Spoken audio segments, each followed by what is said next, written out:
What's going on, guys? It's Kyle Pursley here. I know it's been a little while. I took a few weeks off from social media and posting.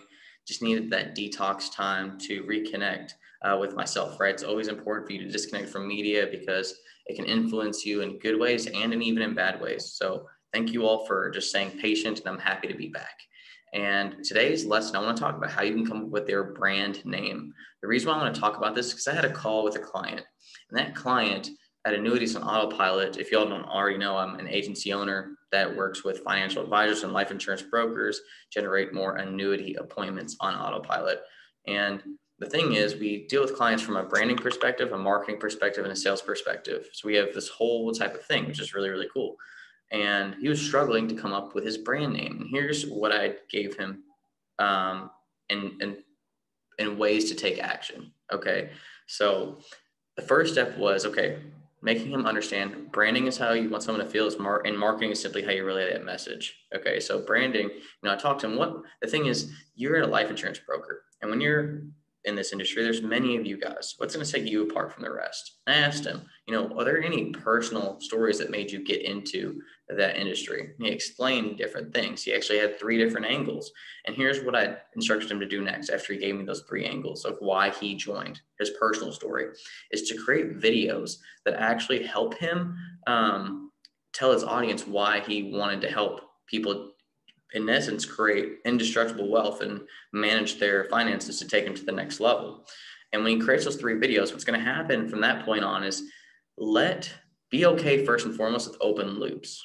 Okay. After you create this content, while you're creating this content, ideas will come, but you don't always have to have a specific idea come to fruition from A to B. Sometimes it takes some time to get from A to B. There's a process in between, right? So when you're creating this content, it's helping you bridge that gap to find out exactly what you need. For me, Pursley Marketing Solutions was just pretty obvious for me, because when I first started Pursley Marketing Solutions, it's a marketing firm that helps, people generate systems. And when they're creating a marketing ad, people just, at the end of the day, they don't understand that they need systems in the back end to help them grow their business. So therefore, solutions, right? So when I was marketing and helping people out, growing their agencies or their business, I recognized that they needed help in their sales process.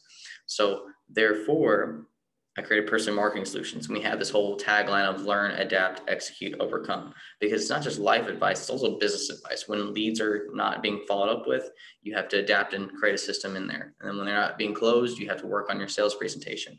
It's just things like this that the reality is you need systems. And so you have to learn, adapt, execute, overcome, which ties me back into this former client, actually current client that is actually having trouble coming up with his name. So therefore, he took the opportunity to create these 3 videos, and he created a name called Serenity Financial. The name was definitely taken, but he was able to find different ideas to help find what works versus what doesn't work. So with that being said, if you're struggling with finding out what your business name is, remember the most important asset that you have is your back end story. You need to leverage your back story to resonate with clients, because people buy from who they know, like, and trust. So learn, adapt, execute, overcome. And if you like this video, feel free to comment, subscribe, share it with someone, and hope this helps. So I'll see you next time. And thank you so much again for sticking with me during these past 2 weeks. Thanks. See you in the next one.